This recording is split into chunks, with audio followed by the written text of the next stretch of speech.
We welcome it to the force, and we expect it to do a good job for SAC, for the Air Force, and for the nation.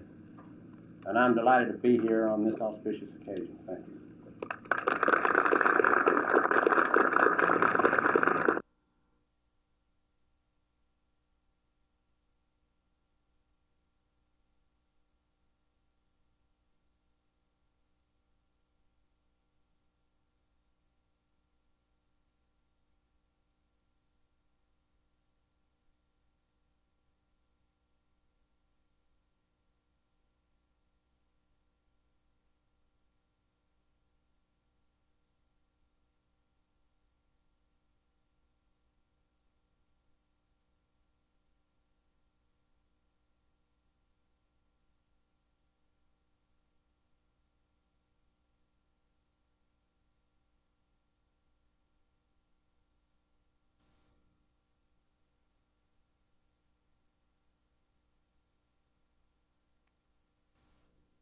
It's been many, many months since the F-111 concept first came off the drawing boards and went into the sky.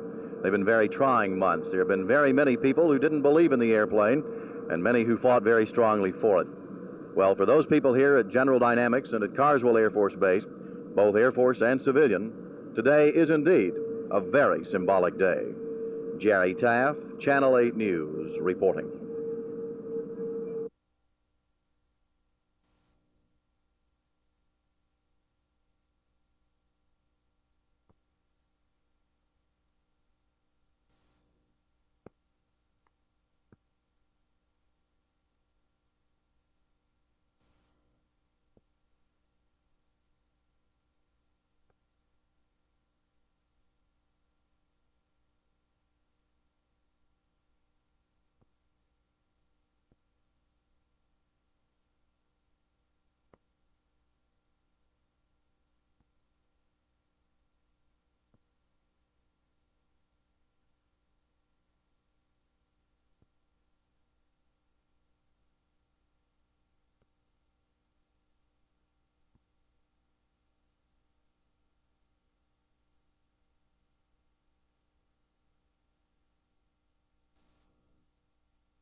Well, it depends on many factors. When the project is actually started, it's authorized now, but actual construction start has not been made.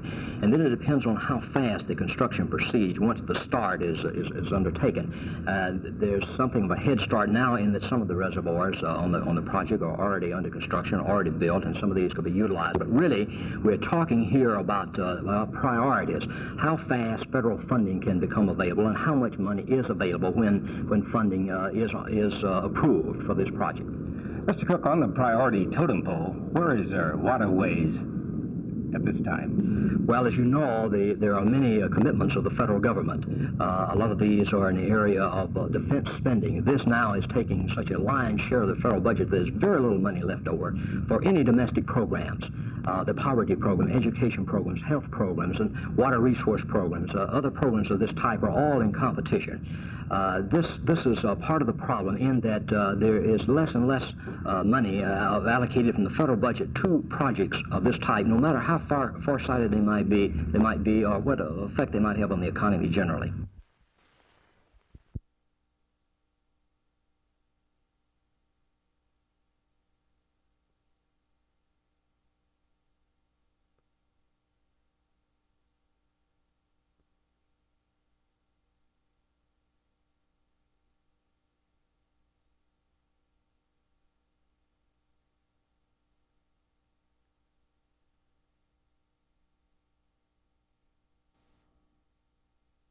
I think so, Ron. I think unless you really can run the football against Atlanta with their containing type of defense, you're in trouble.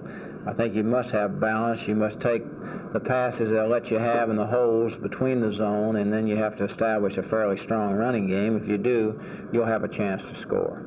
We've got quite a few rookies starting, and it's a bit surprising to find them ranked so high among the defensive units in the National Football League. What's been the big transition down there? Well, I think that Van Brockman must have established a real good spirit amongst them and a lot of confidence in them, because they're playing a zone type of defense, which doesn't put a lot of responsibility on individuals on defense.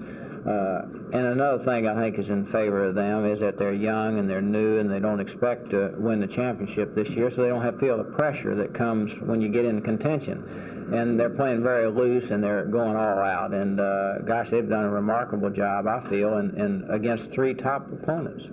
Now, they've got Bob Berry missing at quarterback this week because of injuries. Do you expect a drop in the level of excellency there?